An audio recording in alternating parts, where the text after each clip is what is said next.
Buonasera, benvenute e benvenuti a tutti. Sono molto felice di avere questa tavola così ricca di presenze e soprattutto ricca di presenze di studenti, che è l'obiettivo principale di questo seminario, quello appunto di costruire una comunità scientifica e soprattutto giovane che possa insomma continuare a fare ricerca, perché è quello che deve fare un seminario di ricerca. Oggi sono molto contenta di accogliere il professor Michel Hockman, che ha accompagnato i seminari di Rive fin dall'inizio. Ricordo infatti che il primo seminario di Rive, che si è tenuto durante il periodo del Covid, aveva proprio Michel Hockman come relatore principale, quindi è davvero una bellissima occasione quella di ritrovarlo. Lo abbiamo anche ritrovato durante il ciclo dedicato al manierismo e non poteva mancare in questo appuntamento dedicato al Sacco di Roma, perché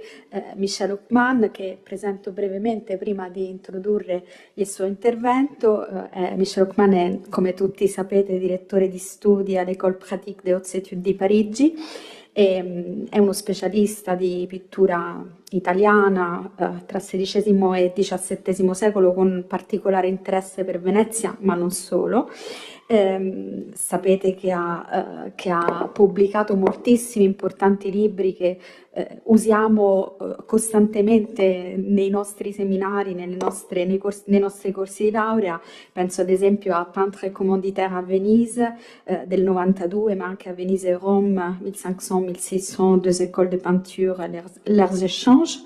Poi all'ultimo volume, il più recente, colorito, La technique des peintres vénitiens à la Renaissance del 2016, ma vi ricordo che ha anche curato moltissimi volumi collettivi, e mi piace ricordare in particolare due volumi che sono davvero importanti, uno piuttosto recente, molto recente, che è quello dedicato al mestiere del pittore del 2023, un volume che ha curato insieme a Guy-Michel Leproux e a Nassim Opa, e poi il volume dedicato al collezionismo veneziano del Cinquecento, curato insieme a Linda Borean e alla professoressa Mason, che è qui con noi e che ringrazio per la sua presenza. Attualmente Michel Hockman lavora a un progetto di ricerca dedicato all'ultimo restauro della Galleria dei Carracci a Palazzo Farnese, e ricordiamo anche che ha un impegno molto importante, quindi gli siamo molto grati di essere qui anche per aver trovato il tempo, perché è dal 2023 Président de l'École pratique des hautes études di Parigi, che immagino sia un impegno che lo assorbe quasi a tempo pieno. Michel Hockman è qui perché, oltre a tutte le cose di cui ho accennato, ha lavorato molto anche su André Chastel, di cui insomma è stato anche allievo, e il suo intervento, quindi l'intervento che oggi ci presenterà, dedicato appunto a questo volume notissimo, Le Sac de Rome 1527, tenta di ricostruire la genesi di quest'opera, e soprattutto attraverso un lavoro che ci è molto caro, cioè quello di cercare di ricostruire il percorso che lo studioso ha compiuto, e proprio grazie all'archivio Chastel, perché nell'archivio Chastel ci sono ben 3 buste dedicate proprio al materiale preparatorio per questo volume. E quindi Michel ha deciso di regalarci un po' questa insomma dietro le quinte, che certamente non è insomma una cosa consueta, e insieme di riflettere sul contesto storiografico ma anche politico e sociale dell'epoca, e sul ruolo delle riflessioni di Chastel e le principali tematiche del libro. Io lo ringrazio ancora moltissimo per essere qui e gli lascio subito la parola. Grazie Michel. Grazie infinite Valentina per questa presentazione e anche per l'invito.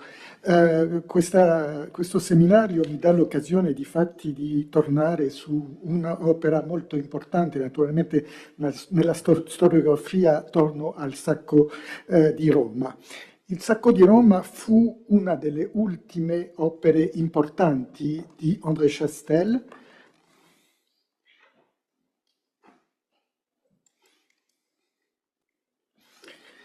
Ecco il volume. All'epoca Chastel era veramente al culmine della sua carriera, era anche alla fine della sua carriera. Era considerato il padrone assoluto della storia dell'arte francese, professore al Collège de France, membro dell'Académie des Inscriptions et Belles-Lettres, direttore della Revue de l'Art, la principale rivista di storia dell'arte francese. Era allo stesso tempo molto rispettato, ma anche temuto da tutti i suoi colleghi. L'elaborazione dell'opera del Sacco stessa e la sua pubblicazione riflettono questa gloria, se vogliamo. Abbozzata durante un corso al Collège de France nel 1971-72, fu concepita in occasione di un invito alla National Gallery of Art, dove Chastel pronunciò in aprile-maggio 1977 le Mellon Lectures, una serie di conferenze, probabilmente lo sapete, molto prestigiose, che, come lo sono sempre le Mellon Lectures, furono poi pubblicate in inglese dalla Princeton University Press all'inizio del 1983. E lì vedete quindi nell'archivio Chastel l'invito, il telegramma che invita Chastel a pronunciare queste lectures, e vedete naturalmente tutti i nomi famosi che l'hanno preceduto, Gombrich, Gilson, eccetera, eccetera, sopra. Questa prima edizione, quella inglese, quindi, fu subito seguita da una traduzione italiana, e la prima traduzione, uscita lo stesso anno presso Einaudi, credo che avete il volume che sta circolando, e poi... cosa succede? Ecco. E poi, solo nel 1984, quindi dalla versione originale in francese, pubblicata presso la prestigiosa collezione della Bibliothèque des Histoires di Gallimard, una collezione che era diretta da un uomo che forse non conoscete in Italia, ma che ha avuto un ruolo fondamentale nel panorama intellettuale francese, che si chiamava Pierre Nora, che era veramente a capo di tutte le scienze sociali, e in particolare le pubblicazioni riguardanti le scienze sociali in Francia a quell'epoca. Quindi Bibliothèque des Histoires di Gallimard, diretta da Pierre Nora, una collezione che era dedicata ai più grandi rappresentanti della cosiddetta Nouvelle Histoire, la nuova storia, e dove Chastel inaugurava anche una nuova serie, quella, vedete, della Bibliothèque illustrée des Histoires. Vorrei dunque rintracciare come questo testo fu concepito, il suo contesto storico e storiografico, Valentina l'ha detto, ma anche la sua ricezione, con l'aiuto quindi dell'archivio di Chastel, oggi conservato presso l'Institut National d'Histoire de l'Art di Parigi, che contiene, Valentina l'ha anche detto, ben 3 buste di documenti, corrispondenza, manoscritti, appunti, ma anche ritagli di giornale, lo vedremo, che lo riguardano. Questi documenti sono già stati in parte analizzati da Eva Renzulli in un saggio pubblicato nel volume collettivo diretto da Sabine Fromel e Jérôme de la Planche. E ho visto che era nella vostra bibliografia, quindi non so se l'avete un po' letto. 1527, Il Sacco di Roma, un volume collettivo uscito nel 2020. Cercherò poi di riassumere gli argomenti principali sviluppati da Chastel, cercando di chiarire il suo approccio e il suo posizionamento storiografico, un tema che è anche stato toccato nello stesso volume diretto da Sabine Fromel, da Jérémy Kering, come forse certi di voi l'hanno letto. La ricezione del Sac de Rome traduce la fama, quindi l'autorità acquisite da Chastel a quell'epoca. Il libro fu recensito nei più importanti quotidiani e settimanali francesi, da nomi famosi, come, anche lì forse qualcuno che non conoscete in Italia, ma che aveva anche un ruolo molto importante in Francia, membro dell'Académie Française, Jean-François Revel, in un settimanale anche molto importante francese che si chiama Le Point, con un articolo, vedete già il riferimento all'attualità e alla contemporaneità, la rivoluzione culturelle romaine, la rivoluzione culturale romana, che vedeva un articolo nel quale Revel vedeva nel sacco di Roma, lo cito, un tentato suicidio della civiltà, paragonabile quindi alla rivoluzione culturale cinese, ma anche alle due guerre mondiali e alla guerra di secessione americana. Jean d'Ormesson, altro membro molto conosciuto dell'intelligenza francese, anche lui membro dell'Académie française, dedicò al SAC una sua Chronique du temps qui passe, vedete il titolo, nel Figaro Magazine, anche qui bisogna essere un po' francese per sapere cosa significa, ma il Figaro Magazine è il settimanale della destra borghese francese. Quindi questa recensione di un membro dell'Accademia Française doveva fare un grande piacere a Chastel, ma fu anche recensito nel quotidiano, il grande quotidiano della sinistra, Libération, che riservò una piena pagina ad un'intervista con Chastel a proposito del suo libro, dove Chastel, come molti dei suoi recensori, introduceva anche lui un paragone tra il sacco e la storia contemporanea, un argomento sul quale torneremo più volte, ricordando che egli apparteneva ad una generazione che, avendo vissuto la seconda guerra mondiale, aveva potuto provare sulla propria pelle la verità della frase celebre di Raymond Aron: la storia è tragica. Così, riflettendo su quello che era successo agli uomini della sua generazione, nella stessa intervista, Chastel diceva aver voluto capire i grandi conflitti tragici non per narrarli, ma per trarne una vera antropologia. Ad una domanda del suo intervistatore che sottolineava il suo debito a Warburg, e difatti, forse lo sapete, Chastel era stato uno dei primi corrispondenti francesi dell'Istituto Warburg, Chastel diceva che era stato soprattutto un allievo di Fritz Sachsel, l'erede di Warburg, quindi, e lo cito, che aveva conosciuto molto bene, e Sachsel si interessava alla fase oscura della natura della quale parla Novalis, quindi cito ancora Chastel. Questa concessione un po' mondana della storia dell'arte, l'ho conosciuto molto bene e abbastanza caratteristica di Chastel. Soprattutto, Chastel ebbe l'onore di una recensione nell'Express, un altro settimanale molto diffuso, scritta da uno dei massimi rappresentanti della Nouvelle Histoire, Emmanuel Leroy-Ladurie. Non so se vi dice qualcosa questo nome, ma anche lì era molto famoso all'epoca.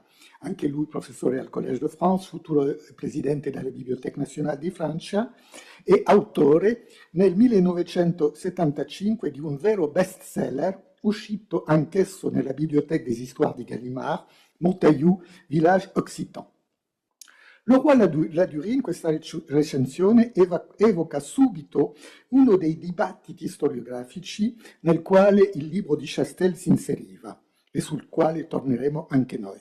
Quello cioè del rapporto tra la lunga durata, alla quale si interessava appunto l'École des Annales e la Nouvelle Histoire, quindi il rapporto tra la lunga durata e l'evento, non so se si dice così, l'evento in italiano, così, l'evento che secondo una versione semplicistica la scuola degli Annales, la Nouvelle Histoire, avrebbe giudicato insignificante. Cito naturalmente ancora Leroy-Ladurie. Al contrario, Chastel cercava di capire se l'evento non fosse piuttosto un rivelatore o se non potesse determinare il corso della storia, come lo pretendeva la vecchia storia cosiddetta evenemenziale.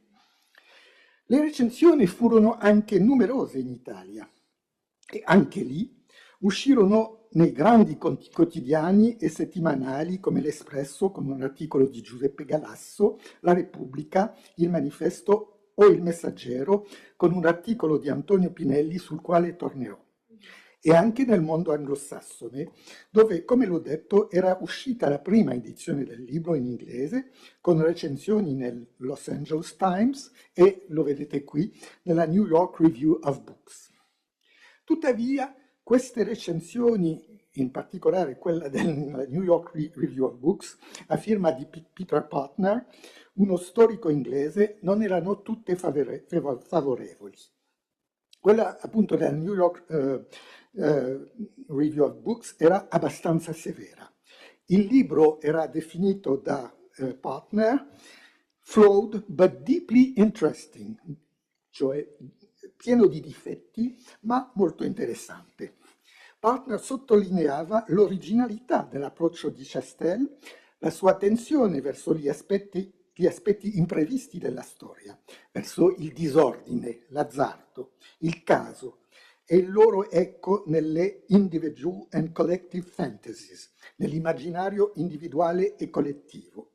Come Chastel, Partner paragonava questi effetti e questo clima con il caos della seconda guerra mondiale. Vedete sempre questi riferimenti. Anyone who lived through the chaos of 1945 in Europe will recognize the atmosphere of his book. Ma il libro stesso era giudicato abbastanza caotico e, traduco ancora Partner, l'effetto di tutto ciò era piuttosto quello di disarticolare la sua trattazione dell'argomento e di conferirle un tono piuttosto affanoso che in qualche modo comprometteva l'organizzazione intellettuale dell'argomentazione principale. Si trova in questo testo lo scetticismo di molti storici per i metodi degli storici dell'arte. E cito ancora. L'impressione di Chastel sembra essere che i cambiamenti di gusto, che sono forse i più sfuggenti tra tutti i fantasmi con cui gli storici dell'arte cercano di confrontarsi, i cambiamenti di gusto, siano imposti ai committenti dalle mutate condizioni del tempo, piuttosto che dettati dai committenti agli artisti. Partner rimproverava all'autore di non essere stato abbastanza attento alle conseguenze concrete del sacco dal punto di vista artistico, con la dispersione degli artisti attraverso l'Italia e l'Europa. E difatti è vero che nel libro di Chastel ci sono poche cose su un argomento che poi è sempre stato molto trattato da tutti quelli che hanno studiato questo episodio, e difatti l'unica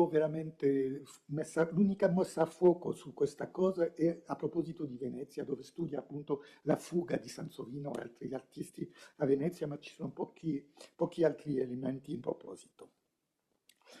Partner metteva anche in discussione la rottura tra il periodo che precedeva il sacco e quello che veniva dopo, sottolineando le similitudini tra quello che chiamava il propagandistic curial style, sviluppato nella sala di Costantino, come lo vedremo, e quello che viene dopo il sacco, cioè quello dei cicli di Perin del Vaga a Castel Sant'Angelo o di Francesco Salviati a Palazzo Farnese, quindi piuttosto una continuità che una rottura. Notava anche il carattere impreciso del concetto di psicologia collettiva, e lo vedremo che è molto importante, difatti nel libro, al quale secondo lui Chastel si riferiva a proposito in particolare dell'ossessione astrologica del periodo, anche se secondo lui, ma questo sembra piuttosto un lato positivo dal suo punto di vista, Chastel aveva poco a che fare con la psicostoria o un'analisi sociale o sociologica dell'arte come quella sviluppata da Millard Meese, al quale Chastel tra l'altro si riferiva esplicitamente, o da Frederick Antal, e Partner diceva in un modo abbastanza rivelatore: Chastel è troppo civilizzato per questo, perché visibilmente pensava che Meese e Antal fossero dei selvaggi. Ma in ogni modo, sempre secondo Partner, la storia collettiva delle passioni che Chastel aspira a scrivere sembra essere qualcosa che sfugge alla nostra comprensione e che potrebbe sempre rimanere tale. In conclusione, elencava diversi errori o stranezze nella traduzione inglese. Naturalmente Chastel rimase molto male alla lettura di questo articolo, ma fu ancora più risentito dalla recensione di Antonio Pinelli, quindi sul Messaggero, intitolato "Ma l'arte, come vedete, non è geologia, un titolo che riprendeva, per criticarlo, un paragone fondamentale del metodo di Chastel, sul quale tornerò anche. L'articolo di Pinelli quindi definiva il libro come avvincente ma non sempre convincente, anche se Pinelli riconosceva che Chastel era, cito, il maggior storico dell'arte francese vivente, metteva soprattutto in dubbio quella che era, secondo lui, una delle convinzioni del suo approccio, che l'arte, cioè, era un'espressione degli eventi storici. Ricordava in proposito i dubbi di Gombrich sulle tesi difese da Millarmis nel libro sull'arte dopo la peste, al quale ho già fatto riferimento. Secondo Pinelli, difatti, l'arte, e lo cito, è termometro sensibilissimo, capace anche di anticipare gli eventi, ma questi possono essere espressi anche con la rimozione. La storia e l'arte, cito ancora, non sono la geologia, sono fatte dagli uomini e questi possono reagire in tanti modi alle sollecitazioni anche violente. Proseguiva dicendo che Rosso, Sebastiano, Michelangelo o Polidoro da Caravaggio sembrano essere stati toccati da una nuova devozione religiosa dopo il 1527 che poteva forse spiegarsi in parte con il Sacco, ma altri artisti avevano battuto strade ben diverse. Chastel, e la vedete qui, era veramente offeso e preparò una lettera di risposta a questa recensione. Non so se fu pubblicata dal giornale, non sono riuscito a controllarlo, ma è stata pubblicata? Non lo so, ma ne rimane il manoscritto nel suo archivio. Chastel rimpiange che Pinelli si sia sbagliato sull'orientamento metodologico del suo lavoro, affermando che il suo critico l'aveva ridotto ad un approccio, quell'orientamento l'aveva ridotto ad un approccio debole e molto banale che spiegava la storia dell'arte con i fatti sociali.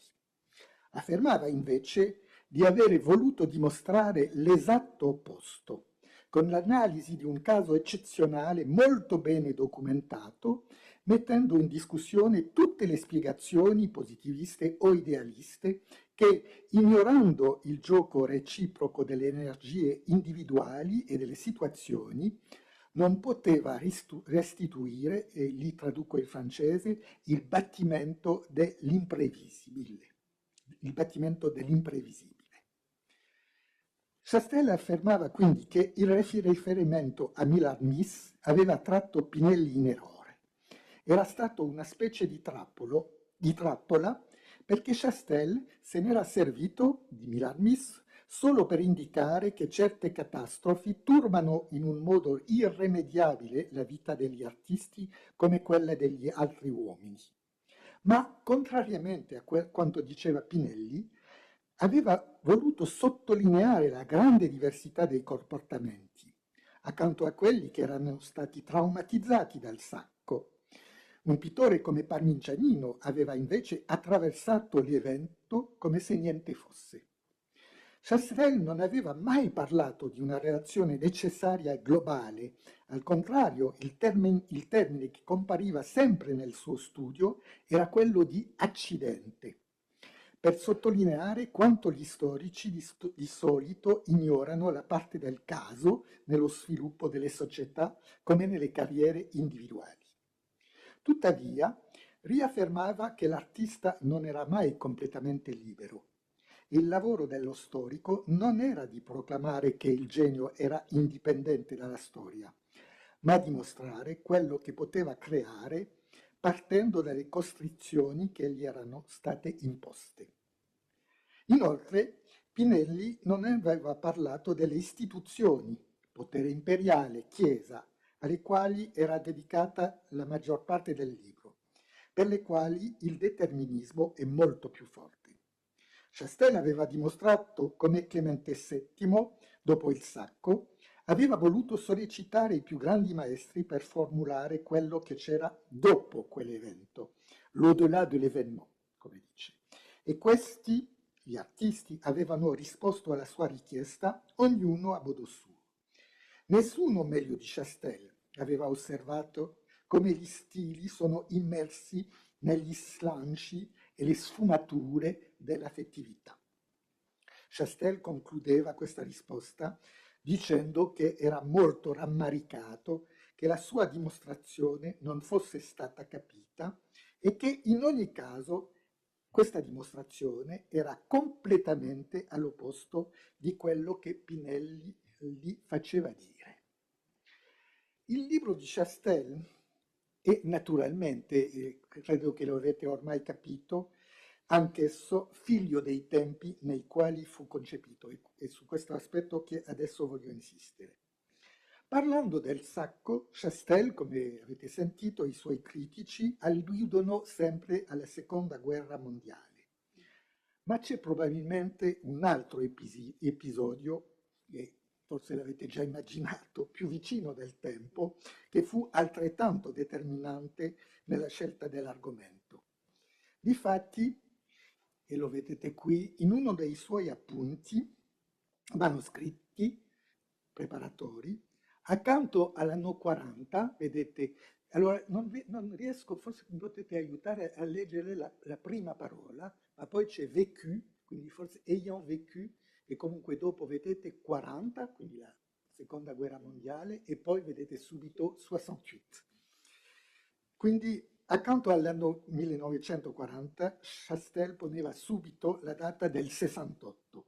Due momenti, come lo dice, che aveva vissuto e che gli permettevano di capire le ressources anthropologiques d'une crise grave, cioè le risorse antropologiche di una crisi, di una grave crisi.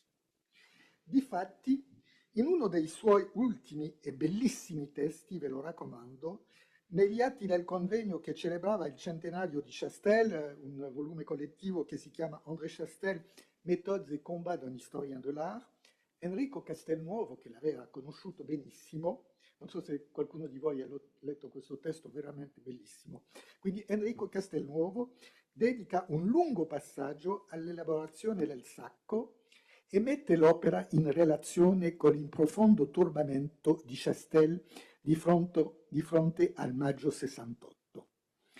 Castelnuovo racconta che era andato a visitare Chastel nel suo ufficio che stava nell'Institut d'Art, che è un grosso edificio dove stava raccolto tutto il Dipartimento di Storia dell'Arte della Sorbonne, quindi dell'Institut d'Art, Rue Michelet, per parlare della Revue de l'Art, ne ho già fatto cenno, la Revue de l'Art, quindi la più grossa rivista francese di storia dell'arte che Chastel stava allora per creare, è stata creata appunto nel 68.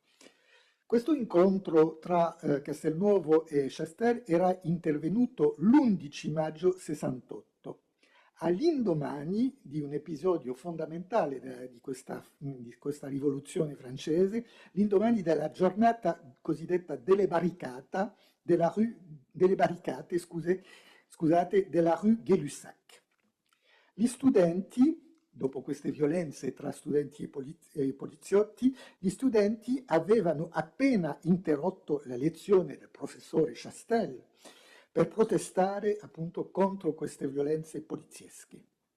Castelnuovo, che era arrivato subito dopo questa interruzione che aveva veramente sconvolto Chastel, che non concepiva come una cosa così importante, era la sua ultima lezione dell'anno e come una cosa così importante come l'ultima lezione del professore Chastel poteva essere interrotta dagli studenti. Quindi Chastel aveva trovato,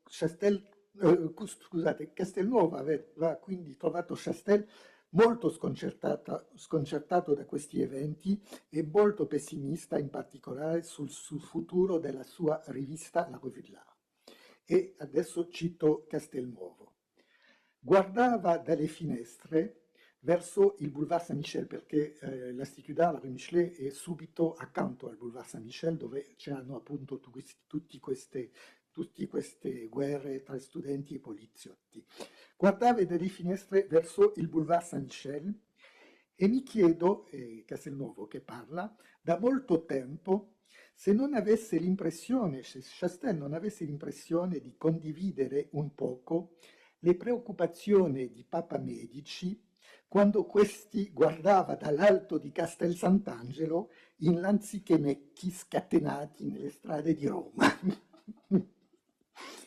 Secondo Castelnuovo, fu durante i conflitti, gli urti e le tensioni impreviste di questo mese di maggio che l'idea del sacco prese forma nello spirito di Chastel. Questo lavoro, e cito ancora Castelnuovo, corrispondeva bene con i suoi toni apocalittici al lato oscuro di Chastel. Il libro era il capolavoro, e ancora Castelnuovo che parla, del Chastel fantasmagorico ed ombroso. Ci sono difatti rapporti ovvi tra tante tematiche del libro e gli avvenimenti del 68. Nella nota che avete sotto gli occhi, Chastel indicava difatti quello che con la crisi dei 40, quella del 68 gli aveva insegnato, e lo vedete, les fantasmes dans la crise, i fantasmi nella crisi, l'homme simplifié, l'uomo semplificati, les valeurs apparaissent, i valori compaiono, appaiono, l'art seulement après, l'arte viene soltanto dopo. In un'altra nota indicava che tra i motivi che potevano averlo ispirato per questo argomento c'era l'esperienza del presente, questo è naturalmente molto importante. Riprendeva con ironia una frase che viene spesso utilizzata nei romanzi o nei film. Ogni coincidenza sarebbe casuale. Per continuare, si potrà credere che l'esperienza del presente ha orientato l'esplorazione, in realtà vorrei che si arrivasse alla conclusione contraria, la storia è ripetizione, l'esperienza vissuta riedita le forme stesse. Quindi lo vedete qui.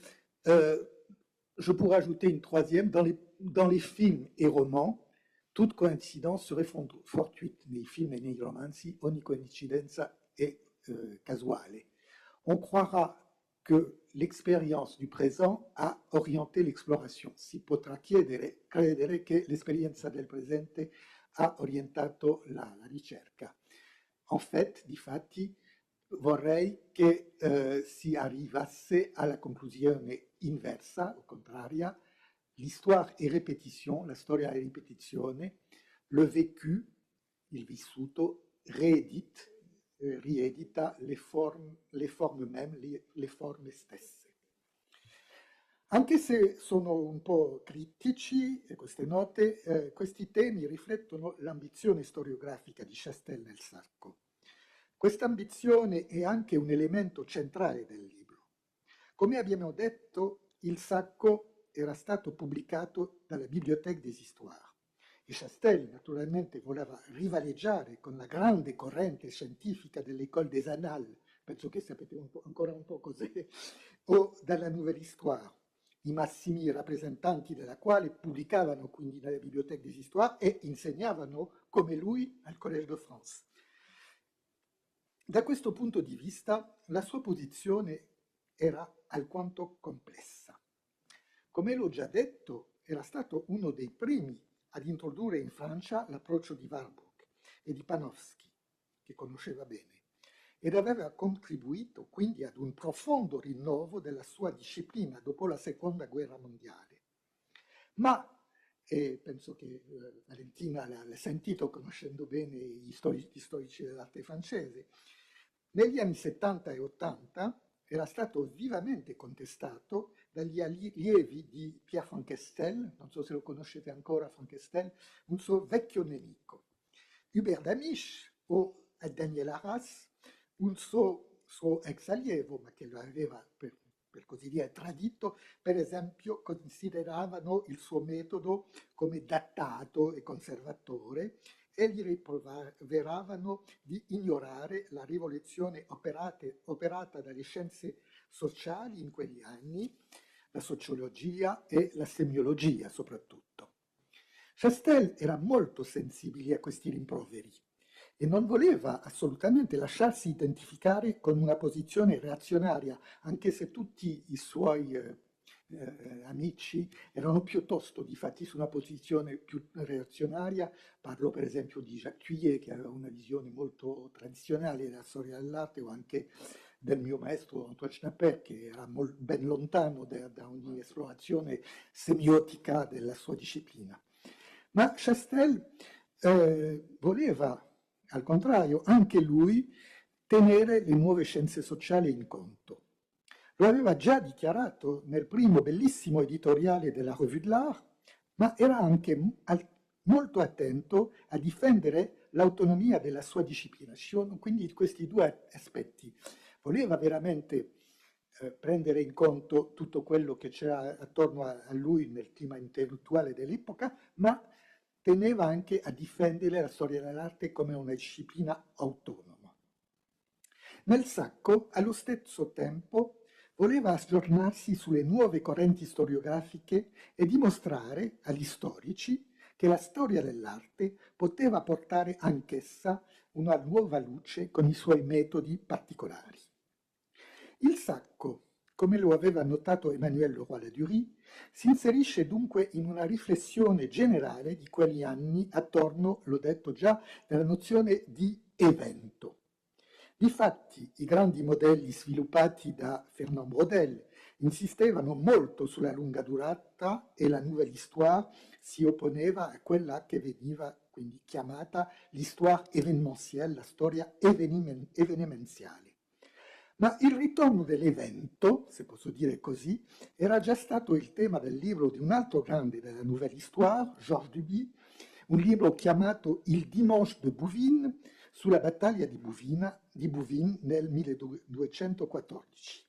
Un libro che era uscito nel 1973 che considerava appunto un evento, una battaglia, quindi una cosa che era considerata tipica della vecchia storia evenimenziale, ma per avere una visione rinnovata appunto di questa nozione. E vedete che il libro esce nel 1973, quindi lo stesso anno delle Mellon Lectures di Chastel.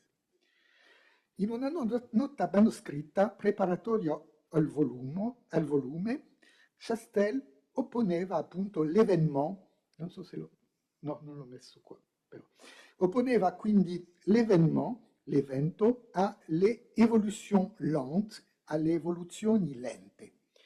In un altro appunto, Chastel cercava di definire la sua concezione di quello che chiamava una nuova storiografia, la nouvelle historiographie, che voleva situare, come vedete, il più vicino possibile ai documenti, au ras des documents, che doveva combinare testi e immagini, text e image, senza prospettive a priori, pas de perspective a priori, se non come favola, sinon comme fable, e che doveva mettere in relazione la mise en relation e riflettere a quello che chiama la catena degli accidenti, la chaîne des accidents. Un'altra idea fondamentale che ricordava il titolo dell'articolo di Antonio Pinelli era appunto difatti quella del terremoto. Come lo scrive nell'introduzione del suo libro, e lo cito, la storia è forse paragonabile alla geologia. Le stratificazioni e le configurazioni profonde non appaiono facilmente. Come lo studio dei terremoti è il mezzo più potente per conoscere il nostro globo terrestre, grazie alle onde che questi terremoti propagano, l'esame di certe catastrofi maggiori sarebbe un mezzo potente per scoprire, e cito ancora Chastel, nel turbamento generale di una società le forze che permettevano la sua relativa coesione e per riconoscere attraverso i movimenti elementari dello sgomento, della desolazione, della vergogna, dei meccanismi che appaiono a nudo. Il sacco di Roma doveva quindi essere capito come un evento rivelatore. L'altro aspetto sul quale Chastel insisteva molto era quello naturalmente dell'immaginario. In un'altra nota scriveva che i contenuti più o meno subconscienti che sono veicolati dalla lunga durata, le maniere di vivere e di sentire emergono nelle scosse, sempre questa idea di scossa, di terremoto, sotto forma affettiva. E questa è la nota, les contenus plus ou moins subconscients, quindi i contenuti più o meno subconscienti, veicolati par la longue durée, veicolati dalla lunga durata, maniera di vivere, di sentire, maniera di vivere, di sentir, emerge dans les chocs, emergono negli urti sotto forma affettiva, sotto forma affettiva. Moins les conséquences, bisogna studiare meno le conseguenze che le lueurs soudaines, che i balenamenti, si dice così? Bagliori soudain, improvvisi, esatto. E vedete sempre esempio dei faits 40, cioè la disfatta della guerra. Come già detto, Chastel voleva soprattutto dimostrare che la storia dell'arte ha qualcosa da imparare alla storia. Aveva sempre avuto una grande ambizione per la sua disciplina. Il suo amico, un altro grande di quegli anni, Robert Klein, che era sparito qualche anno prima, aveva notato in una sua lettera divertito che Chastel vedeva la storia dell'arte posta al vertice delle scienze umane, comunicando con la sociologia l'antropologia. Difatti, la storia dell'arte, concepita con ampiezza, diceva Chastel, non lascia intatta la storia tout court. E lo cito. La storia socio-economica della congiuntura, degli ambienti, ci farebbe vedere nel sacco un episodio secondario, ma non è lo stesso se studiamo come lo dobbiamo le manifestazioni dell'immaginario, le risonanze della cultura con le forme e i simboli, due nozioni naturalmente fondamentali per lui. Forme e simboli che sono propri della concezione della storia dell'arte di Chastel. Un po' più avanti indica ancora: la narrazione storica può e deve essere migliorata senza fine. Non voleva quindi descrivere gli episodi, ma piuttosto segnalare i mancamenti e le stranezze del discorso storico. E lo cito ancora: l'incertezza perpetua del vissuto, la pressione costante dei simboli sono tratti fondamentali dell'esperienza che appaiono solo in momenti di effervescenza e di disordine. Chastel voleva quindi invadere il territorio dello storico con armi insoliti, forse insufficienti, ma simili a dei razzi illuminatori. Quello che era proprio della storia dell'arte, l'analisi delle opere d'arte, permetteva di ricostruire l'insieme delle affabulazioni e delle reazioni emotive nella quale si dispiegava ogni esperienza, ogni vita. Era la sola a consentire, la storia dell'arte era la sola a consentire un'esplorazione completa di quello che chiamiamo l'immaginario individuale collettivo, il regno dei simboli.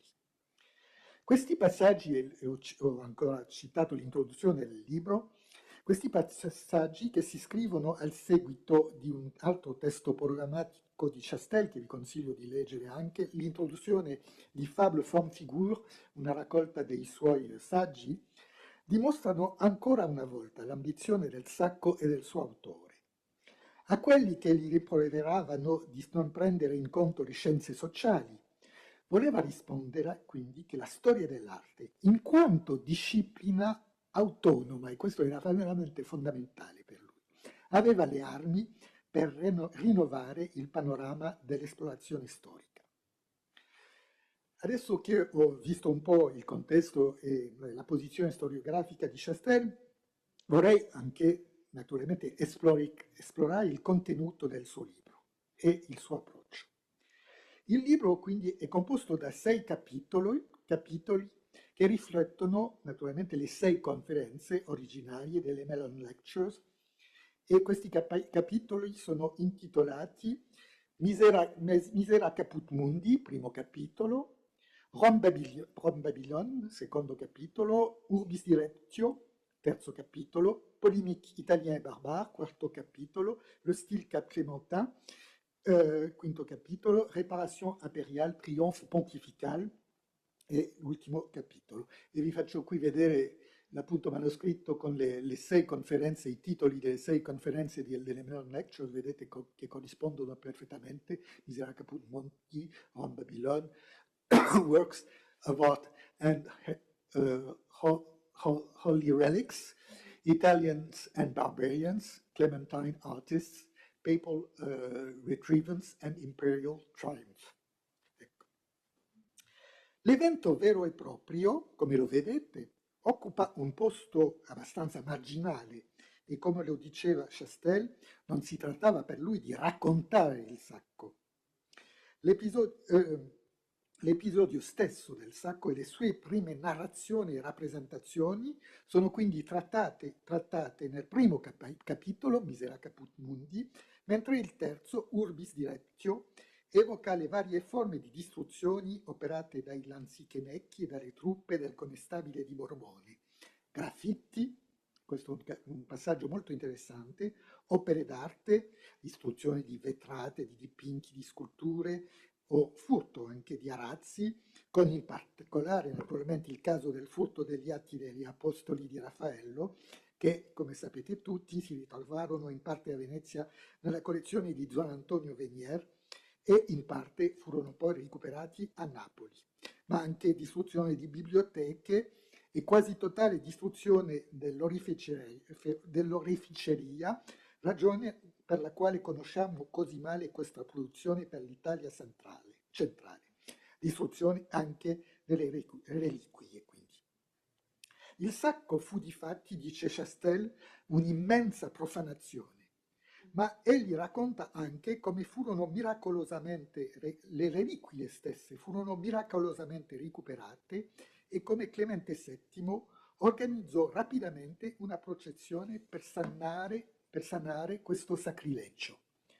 Dal lato dei nemici della Chiesa, da questo punto di vista, sempre dal punto di vista delle reliquie, il sacco fu visto come una sorta di dimostrazione che la protezione divina non si estendeva alle immagini, dalle quali le reliquie fanno parte, soprattutto considerando che si trattava delle reliquie le più celebri, naturalmente, del mondo cristiano. Ma il libro, oltre il fatto stesso, studia più particolarmente il contesto culturale e immaginario nel quale avvenne. Il secondo capitolo, quindi Rome Babylon, riflette questa preoccupazione, insistendo su una delle idee chiavi che Chastel intendeva illustrare, come lo ricorda in un'altra nota del suo archivio.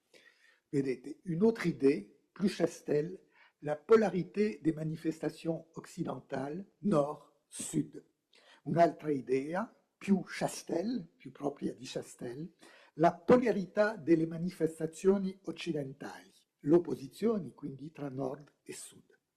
Questa opposizione nord-sud deriva anche probabilmente dalle sue letture waburgiane, ma è naturalmente fondamentale per questo libro. Questa parte del libro difatti mette in scena una vera guerra delle immagini, come lo dice sempre in questa nota. Non so se... no, non l'ho fatto. Comunque questa nota si intitola appunto La guerre des images.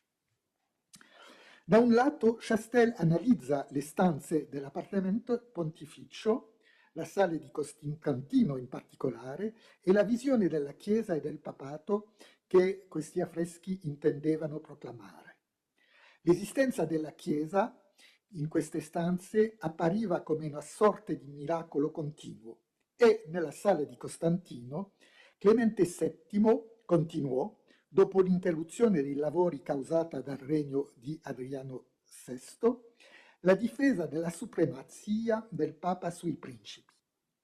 Dopo la raffigurazione della storia di Costantino e della sua conversione con la Lucuzio e la battaglia del Ponte Milvio, dipinte alla fine del regno di Leone X, il battesimo di Costantino, che vedete qui, No, scusate, qui è la donazione della città di Roma al Papa e il battesimo che vedete qui,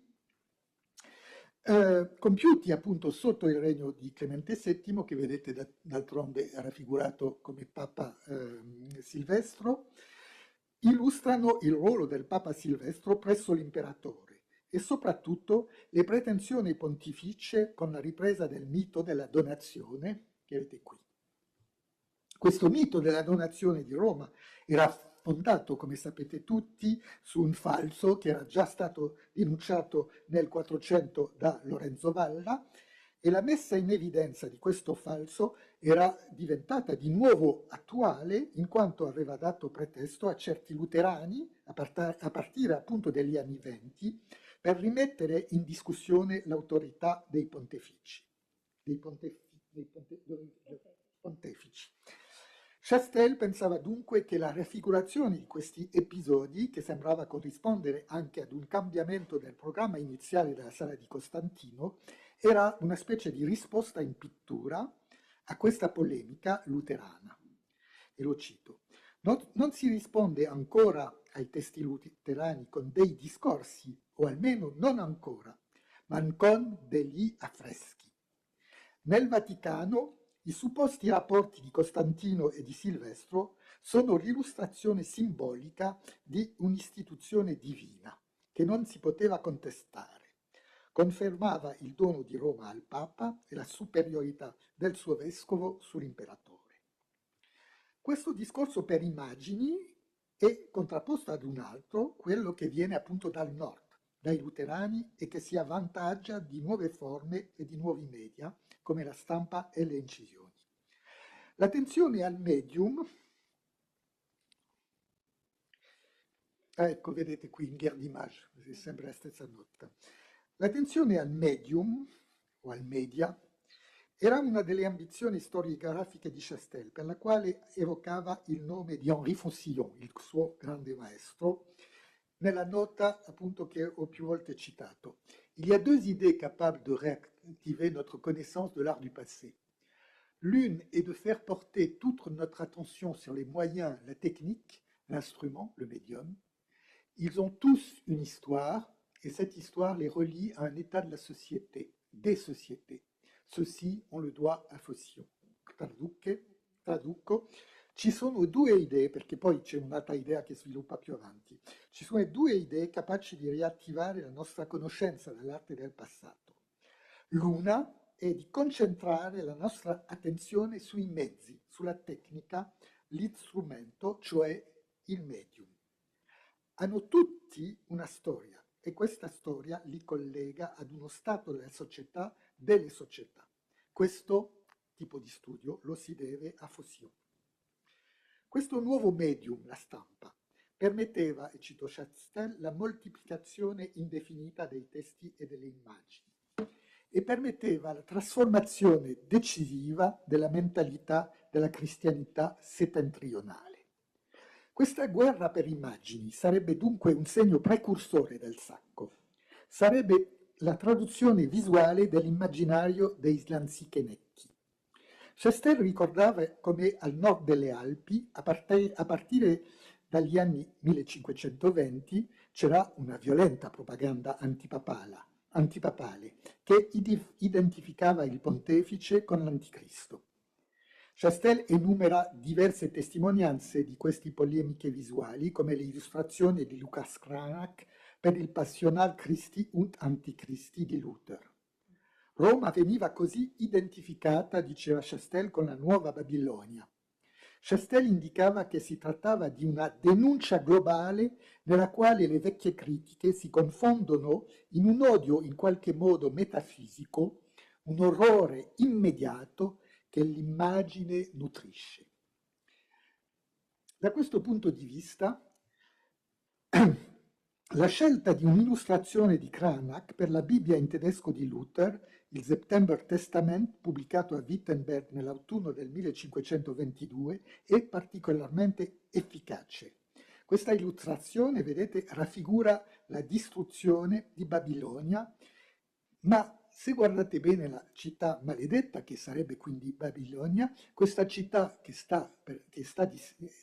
è distrutta, riprende esattamente l'imago Romae della Weltchronik di Hartmann Schedel del 1493. Quindi qui visualmente, e questa è una bella idea di Chastel, c'è un'identificazione concreta di Roma con Babilonia. Non si tratta più soltanto quindi di opporre due discorsi, due visioni religiose, ma di opporre due tipi di linguaggi artistici che si esprimono attraverso delle tecniche radicalmente diverse. Anche da questo punto di vista la lotta può sembrare disuguale.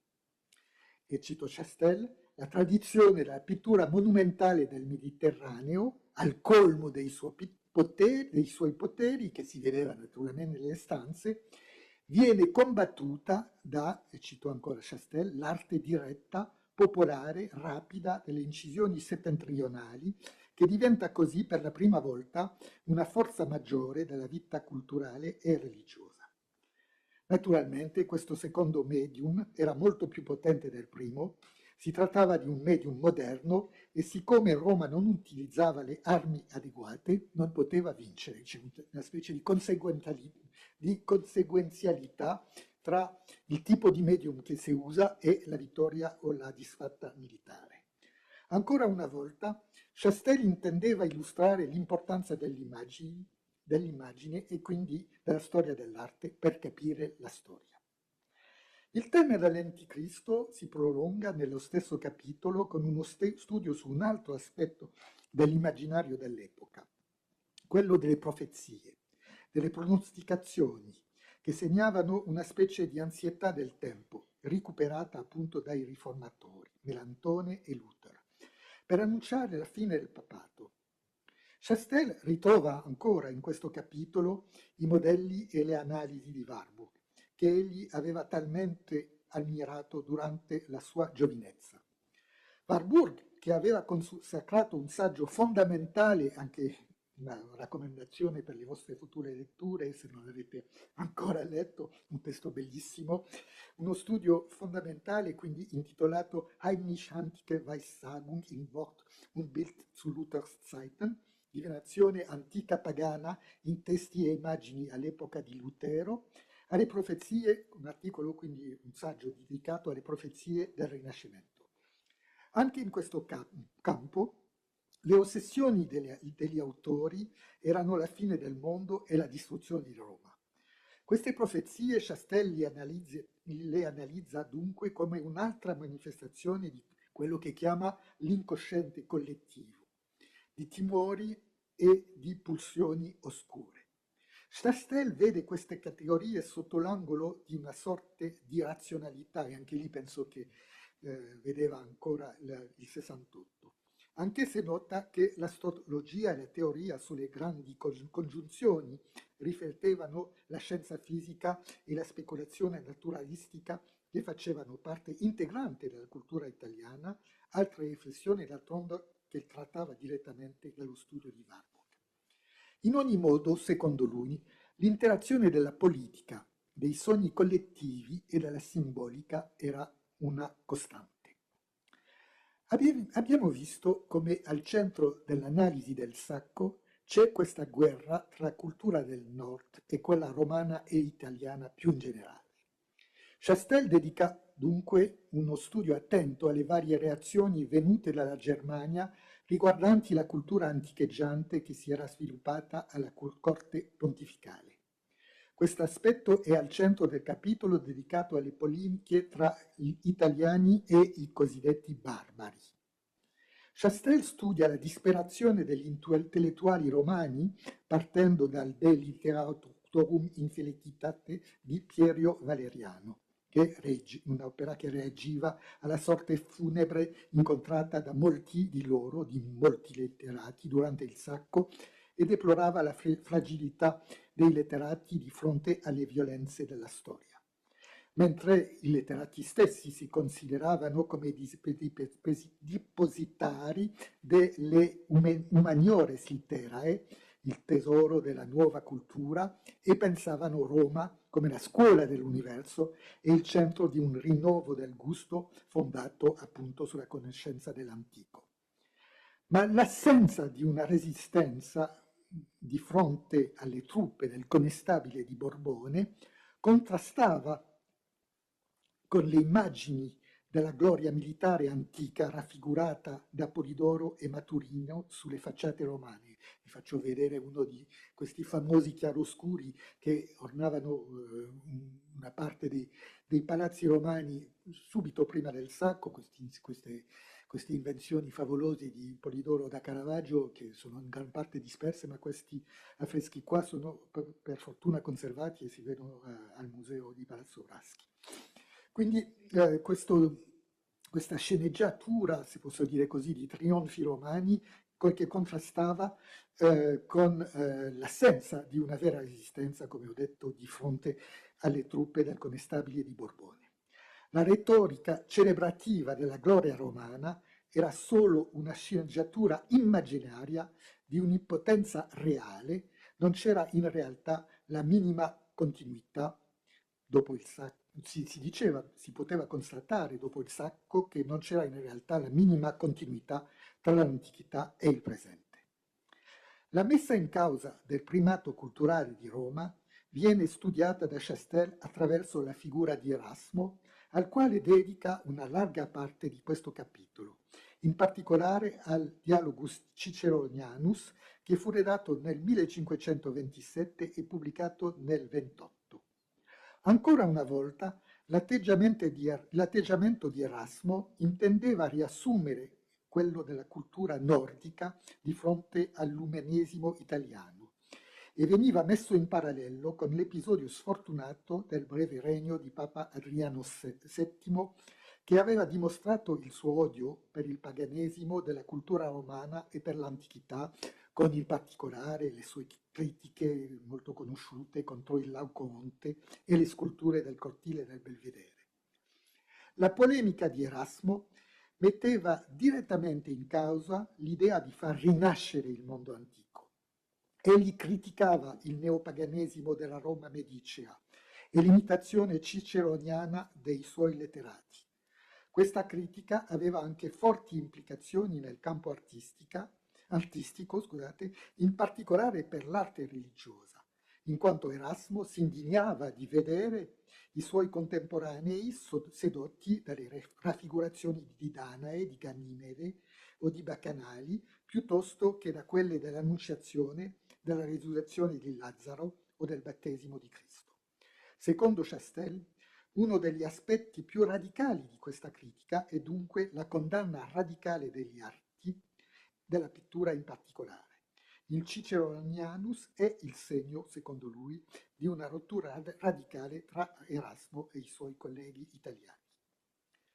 La parte del libro di Chastel che è stata più discussa è quella che riguarda più specificamente la storia dell'arte, in quanto tale, cioè i due capitoli finali nei quali Chastel intende definire le conseguenze dell'episodio in termini stilistici, se posso dire, difatti, e soprattutto su questa parte, come abbiamo visto, che Pinelli rivolgeva alle sue critiche.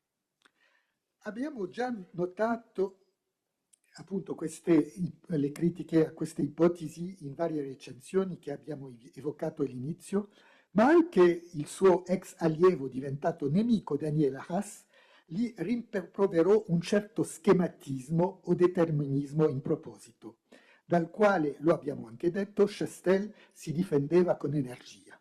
Difatti, Arras ammetteva certo che uno stile artistico poteva esprimere in certe occasioni la psicologia dell'artista, ma voleva avvertire che ciò accadeva secondo lui indirettamente e che risultava sempre difficile determinare quando e in che misura esso avveniva. Si sa che una delle nozioni nuove che Chastel aveva voluto proporre nel sacco era quella di, e non so se avete già visto questa nozione, di uno stile clementino, che è veramente centrale per lui. Cosa vuol dire? Che durante il breve periodo che separa l'avvento di Clemente VII e il Sacco, Roma avrebbe conosciuto un periodo di un'estrema raffinatezza. E lo cito, tutto quello che la cultura umanista aveva prodotto di più incantevole, di più pagano, avrebbe detto Erasmo, si diede appuntamento attorno a Clemente, il Papa. Questo periodo era segnato da una toscanizzazione del gusto, è ancora un termine di Chastel, con Perindel vaga e rosso, ma anche dall'arrivo a Roma di Parmigianino, che avrebbe significato in particolare un allontanamento dall'eredità di Raffaello, anche con la partenza di Giulio Romano per Mantova nel 1524 e di Michelangelo. Per avere un riesame abbastanza sintetico e una critica anche di queste affermazioni, rimando anche al saggio di Silvia Ginsburg nel volume collettivo diretto da Sabine Fromel che ho più volte citato. Chastel, per illustrare questo primo manierismo, come lo chiamava, sceglieva due opere che gli sembravano particolarmente caratteristiche. La prima era Il Cristo morto di Rosso, naturalmente oggi è al Museo di Boston, e la seconda era La Madonna di San Girolamo di Parmigianino, oggi alla National Gallery di Londra. Descriveva la soavità del quadro di Rosso, che s'accorderebbe con la convinzione che, e lo cito, un accesso al divino esiste anche attraverso lo shock della bellezza pura. La pala di Parmigianino, con l'artificio supremo della sua composizione che, dice Chastel, rende la visione soprannaturale più reale del santo addormentato che la sogna, e anche significativa di questo sviluppo estremamente sofisticato dello stile che fu interrotto, dice Chastel, dalla catastrofe del Sacco. La storiografia ulteriore quindi ha spesso criticato la scelta di questi due esempi, sottolineando che nessuna di queste due opere era stata commissionata da Clemente VII e che non c'era motivo per opporle radicalmente, come lo faceva Chastel, al linguaggio promosso da Raffaello e dalla sua bottega. Quindi, dopo aver cercato di definire questo momento, Chastel evocava anche le conseguenze del Sacco per gli artisti, prima da un punto di vista personale, cioè quello che erano diventati, ma anche dal punto di vista del loro lavoro.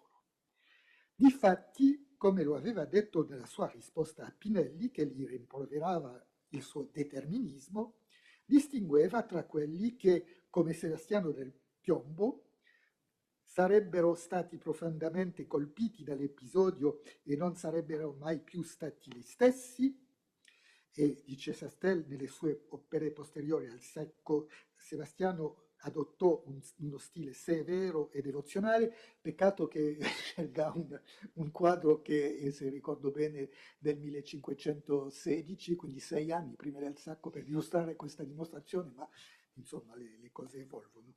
E quelli si tratta naturalmente del Cristo Portacroce del Prado.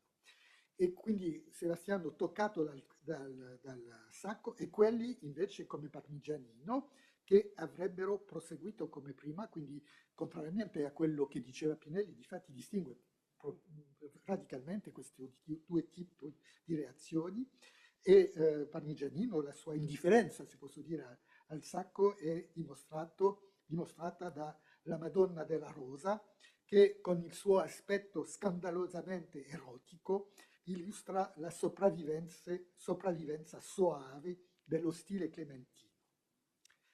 Nell'ultimo capitolo, per terminare, Chastel rintracciava anche le conseguenze a più lungo termine dell'episodio, con il ritorno del Papa a Roma e un excursus divertente e molto bello sulla barba penitenziale adottata da Clemente VII, che dimostra la volontà di Chastel di tenere in conto anche tematiche abbastanza periferiche.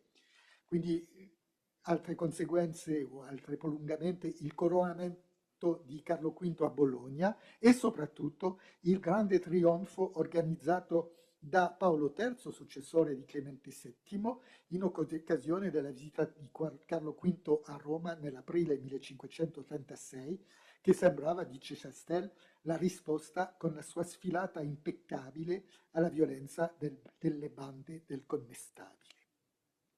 Ma soprattutto Chastel voleva, e anche lì un'idea che è stata spesso criticata, dimostrare i legami del giudizio di Michelangelo alla Sistina con la catastrofe del 1527. Il suo ragionamento partiva dal primo progetto di Michelangelo che prevedeva anche un intervento del pittore sulla parete di fronte al giudizio dove egli avrebbe dovuto raffigurare una caduta degli angeli ribelli. Secondo Giorgio Vasari, che ci informa di questo progetto, i disegni per questo affresco abbandonato furono poi utilizzati da un pittore quasi sconosciuto che si chiama Jacopo Siculo per la cappella Chateauvillain della Trinità dei Monti a Roma, dove il tema prese posto in un ciclo dedicato all'Arcangelo San Michele. Se la caduta degli angeli ribelli, dipinta dai disegni di Michelangelo, non si è conservata, rimane oggi di questi affreschi una raffigurazione dell'apparizione di San Michele su Castel Sant'Angelo, un tema, non lo vedete molto bene, però è la foto di Chastel che non è ottima, vedete l'arcangelo molto grande sul castello, un tema che poteva anche alludere naturalmente alla protezione ricevuta da Clemente VII mentre si era, come lo sapete, rifugiato nella fortezza per fuggire i lanzichenecchi. La divozione a San Michele, che avrebbe anche dovuto trovare un posto nella Sistina, si era dunque rafforzata in un tempo dove i nemici della Chiesa erano diventati così potenti e minacciosi. Come lo stile devoto di Sebastiano del Piombo, il giudizio sarebbe dunque il riflesso del desiderio di penitenza del Papa, della sua rinuncia alle seduzioni pagane dello stile clementino e della sua adesione alla terribilità di Michelangelo. Il sacco, e questo è anche il sottotitolo del volume di Chastel, sarebbe quindi un momento decisivo anche dal punto di vista dello stile, con il passaggio segnato dal giudizio, dal primo manierismo, e questo è il sottotitolo del libro, du premier manierisme alla Contre-Réforme, quindi sarebbe il passaggio dal primo manierismo alla Contre-Réforme. Per concludere, il libro di Chastel è quindi molto ambizioso. Anche se il suo autore voleva sottolineare l'importanza di un evento singolare per il corso della storia, l'evento stesso, il sacco, occupa, come abbiamo visto, un posto relativamente marginale nel lavoro, che si concentra soprattutto sul contesto nel quale era avvenuto e sulle sue conseguenze. Volendo adottare un punto di vista comprensivo, Chastel intende in un certo modo sperimentare metodi molto diversi. L'iconologia, nelle prime pagine, con l'analisi abbastanza panoschiana della stanza di Costantino, ma anche la storia culturale con i passaggi riguardanti Erasmo, la storia politica e soprattutto la storia delle mentalità, con la questione centrale per lui dell'irrazionalità e della fine di una certa forma di civiltà raffigurata appunto dalla prima parte del regno di Clemente VII. La questione dello stile non è tuttavia assente, lo abbiamo visto con il capitolo dedicato allo stile clementino. Anche se Chastel rifiutava ogni dogmatismo, come le sottolineano tutti i suoi allievi, non si trattava semplicemente di un eclettismo metodologico, ma veramente, come lo aveva affermato tante volte, voleva permettere alla sua disciplina di inserirsi nel grande rinnovo delle scienze umane. non solo riprendendone le problematiche, come lo avevano fatto certi nuovi storici dell'arte come Franck Castel, Hubert Damisch o Daniel Arras, ma cercando di dimostrare quello che era specifico nell'approccio della storia dell'arte. In questo libro, se posso riassumere, Chastel cerca di concepire la storia dell'arte come una storia dell'immaginario attraverso una storia delle immagini. L'aspetto sperimentale del libro, il rifiuto di ogni determinismo, contrariamente a quello che gli rimproveravano certi dei suoi critici, per Chastel l'arte non era affatto un riflesso, ma una capacità di rappresentare. Il rifiuto di ogni punto di vista globale rende talvolta il libro, devo confessarlo, un po' caotico, come lo aveva notato il recensore della New York Review of Books.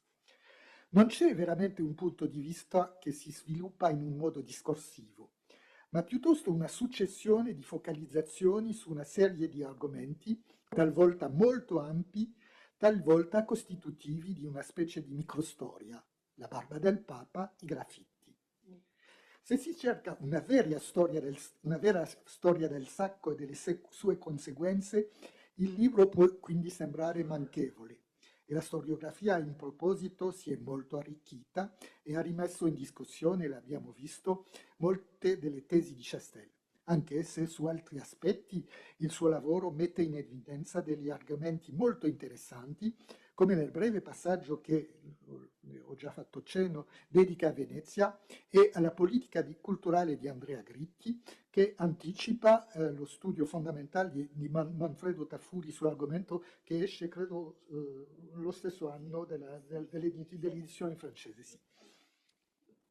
Ma il libro è senz'altro una delle testimonianze più riuscite di come Chastel voleva assicurare il riconoscimento della sua disciplina nel concerto delle scienze umane e sociali, in parallelo a quello che aveva fatto per dare alla storia dell'arte un posto istituzionale stabile attraverso la fondazione, manca una diapositiva, attraverso la fondazione di un istituto nazionale di storia dell'arte. E allora torno, siccome non ho messo l'ultima diapositiva, dovete perdonarmi, torno alla recensione di Libération e non è un caso se subito vedete sotto la recensione del volume sul sacco c'è una piccola nota pour un Institut National d'Histoire de l'Art, perché era nello stesso anno che Chastel aveva presentato al primo ministro un rapporto per la creazione di un istituto nazionale di storia dell'arte, l'Institut National d'Histoire de l'Art, l'INHA, che purtroppo è stato fondato solo dopo la sua morte, ma che aveva così fortemente voluto. Grazie. Grazie.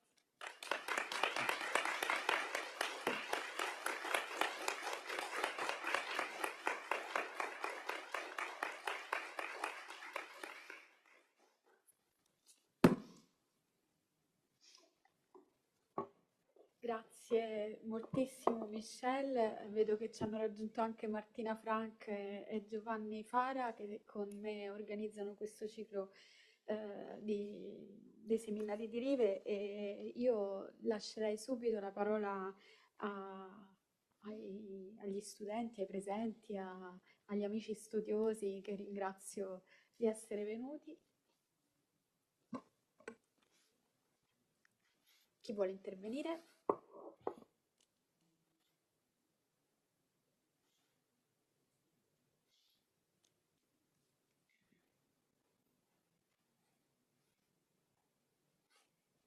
Mi rendo conto che così Michelle ha attraversato un decennio complicatissimo e peraltro transculturale, cioè bisogna in qualche modo avere qualche punto di riferimento in Italia, in molti Francia. anche in Francia, quindi immagino che gli studenti siano un po', sono cose un po'... désemparés, forse potrebbe essere la parola giusta, sono... però io ho trovato insomma, questa presentazione assolutamente affascinante. Ringrazio tantissimo Michelle perché non avevo mai così avuto contezza della complessità che sta dietro quest'opera. E, e soprattutto di un aspetto, credo che, non so, ultimamente mi capita di rifletterci molto, la questione autobiografica, l'idea appunto che poi tanti lavori, essendo lavori umani, sono estremamente intricati, non soltanto con la storia, ciò che accade, gli accadimenti, ma proprio la vicenda biografica dell'autore, dello studioso, della studiosa, perché naturalmente questo ha un impatto. E poi c'è un altro aspetto che mi è, insomma, ascoltarlo dopo l'intervento che abbiamo avuto anche di Matteo Casini nel nostro primo seminario, dove Matteo ha molto insistito, raccontando delle cronache di Marinza Nudo, sul tema dell'immaginario. E questo credo che sia così particolarmente evocatore, perché in effetti insomma, potentissimo da questo punto di vista così lo shock che questo evento o avvenimento, che poi come abbiamo appreso in realtà è durato mesi, quindi non è tanto proprio così un impatto unico, non è una battaglia, ecco, ha avuto proprio sull'immaginario. Ci sono interventi? Prego. Mi sentite? La ringrazio professore per questa bella dimostrazione e avevo una domanda sulla recensione piuttosto francese, perché abbiamo visto le recensioni negative dal lato italiano, dal lato anglosassone e volevo sapere se il professore era così temuto di avere solo recensioni positive in Francia. Sì, la maggior parte delle recensioni sono positive, anche se quelle degli illustri, cioè Jean d'Ormesson per esempio, sono abbastanza generiche, cioè non c'è un interesse vero per quello che dice Chastelli, un po' una risposta mondana, ho l'impressione, alla reputazione che aveva in questi ambienti, insomma. Nelle riviste scientifiche, sì, sì, le recensioni da insieme sono buone, a parte, come ho detto, le osservazioni di Arras che condannano naturalmente il determinismo di Chastelli.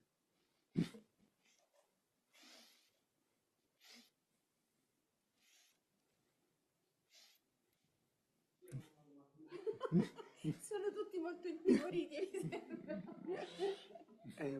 Intanto la ringrazio per aver presentato anche un testo che mi è sembrato di una complessità importante. A proposito di questa complessità mi domandavo, e anche di una grande ambizione nella stesura di questo lavoro. Mi domandavo perché secondo lei, io conosco il testo pochissimo, quindi mi dica se la mia domanda è inopportuna, non si parli mai delle cause che portano al sacco, ehm, che mi sembra importante soprattutto riguardo all'ambizione di fare anche una storia culturale. Sì, sì, ma parla delle cause ideologiche, cioè non parla delle cause politiche, ne parla un po', sì, ma nel primo capitolo ne parla un po', ma è soprattutto appunto questa nozione che lui vuole dimostrare che l'immaginario ha un ruolo così importante, quasi così importante come la politica o la diplomazia in questo tipo di catastrofe. E anche lì penso che c'è un riferimento naturalmente al 68, cioè è questo che l'idea della distruzione di una civiltà, della potenza delle immagini, naturalmente con immagini che circolavano velocemente, naturalmente tutto questo ha a che fare con il 68.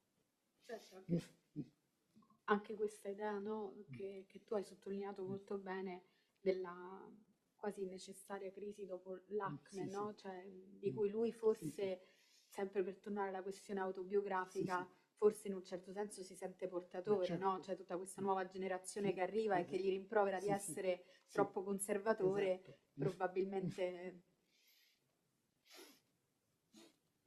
Stefania.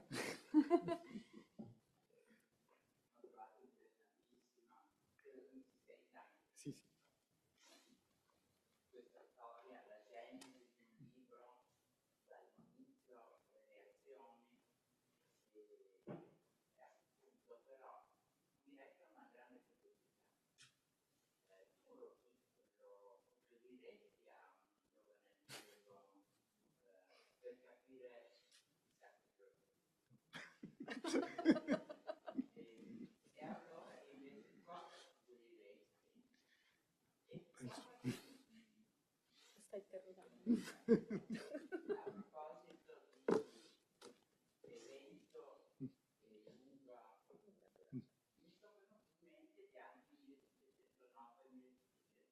Mhm.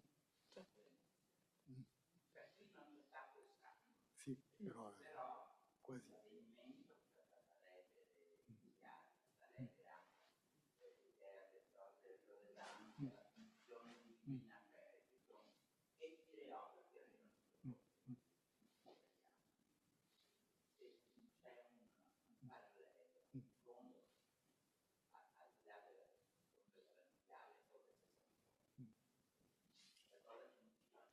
Sì, sì. Però per la prima domanda non credo che, no, forse è un po' severo, ma mi sembra che come studio sul sacco stesso e sulla storia stessa, forse non è un libro completamente soddisfacente, ma è un libro stimolante, direi, perché appunto c'è quest'ansia di rinnovamento del metodo e quest'ansia anche di dimostrare che la storia dell'arte ha un suo ruolo e che è anche una scienza umana, insomma. Da questo punto di vista sì, lo posso consigliare, credo ancora oggi. Poi è scritto benissimo, devo dire che Chastel scriveva benissimo. Sì, sì, sì. E aveva anche un senso della formula e qualche volta della sintesi che è molto prezioso. Poi dei Bagliori, come ho detto, il piccolo passaggio su Venezia è molto bello, sulla politica culturale di Andrea Gritti, sono qualche righe, però molto belle. E allora, che libro potrei consigliare Tu sacco. sul sacco? No. Credo sempre che ci sono gli studi di Tafuri, ma non sono prettamente sul sacco in generale. Ci sono tanti articoli e credo che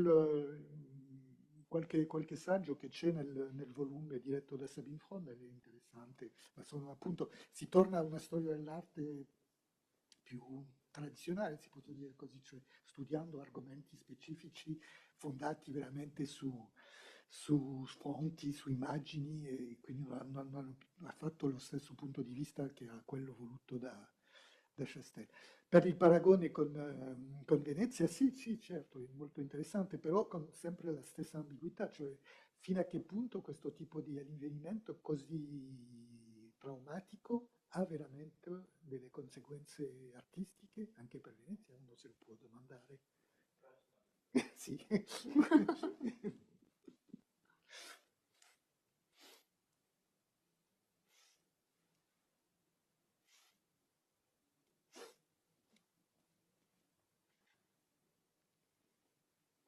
Altre domande? Nicolà, prego. Ti... Posso chiederti la gentilezza di venire qui al microfono? Purtroppo non sappiamo dove è finito il tecnico, quindi ci manca il gelato, altrimenti da casa non si sente. Grazie. Sì, avrei una curiosità, un interesse anche sul piano metodologico, perché questo studio mi ricorda molto il lavoro che si sta facendo da diversi anni allo UAV sulla figura di Manfredo Taffuri, quindi partire dall'archivio, capire l'elaborazione di alcuni testi, e lì mi sembra che ci sia davvero anche sui contenuti, negli stessi anni, un approccio simile. E mi chiedevo la funzione delle lezioni universitarie, dei corsi tenuti da Chastel al Collège de France come momenti di elaborazione di alcune idee. Per il Sacco di Roma abbiamo delle registrazioni di queste lezioni che ci possono aiutare a capire come questo testo si è elaborato. No, non credo che, cioè almeno non ho mai visto che ci sia una registrazione. Non penso, no, all'epoca non c'erano registrazioni delle lezioni, c'è solo una delle sue lezioni che è stata trasmessa alla televisione, ma era su Francesco I. Invece ci sono vari appunti per le lezioni nell'archivio e poi c'è il riassunto che ha fatto, perché ogni anno naturalmente i professori al Collège de France devono pubblicare il riassunto delle loro lezioni e c'è il riassunto e si vede che già l'essenziale delle tematiche che sviluppa nelle lectures era già pronto. Sì. E difatti credo che il fatto che lui Lui arriva al Collège de France nel 70, se mi ricordo bene, anche questo gioca un ruolo importante perché essere al Collège de France vuol dire appunto dover impostare un po' la sua disciplina, è uno che sta al collegio un po' a capo della sua disciplina e questa volontà appunto di illustrare la potenza della sua disciplina è anche un elemento decisivo, credo, in questo approccio. Ma anche questo aspetto ricorda moltissimo le ambizioni di Tafuri per la storia dell'architettura, come tentativo di strutturare una nuova disciplina sul piano accademico, puntualizzando alcuni momenti chiave, in particolare in questo contesto del Rinascimento.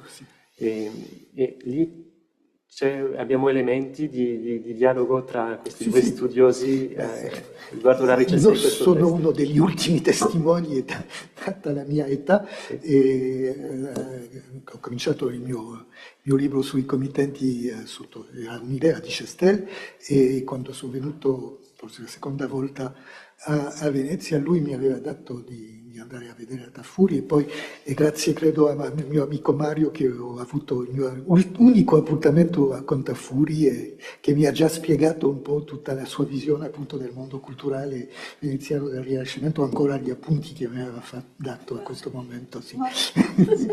Questi si conoscevano, certo. Poi c'era anche il lavoro all'interno del CISA. Sì. Grazie mille.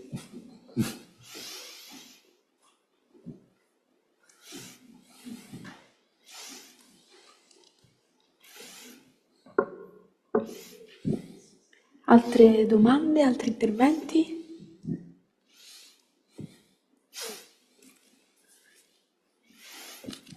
Bene, allora io ringrazio ancora moltissimo Michel per questo viaggio avventuroso e ci diamo appuntamento al 26 marzo con un seminario dedicato a Pietro Aretino e accoglieremo, sarà davvero un piacere accogliere il più grande specialista attualmente, insomma,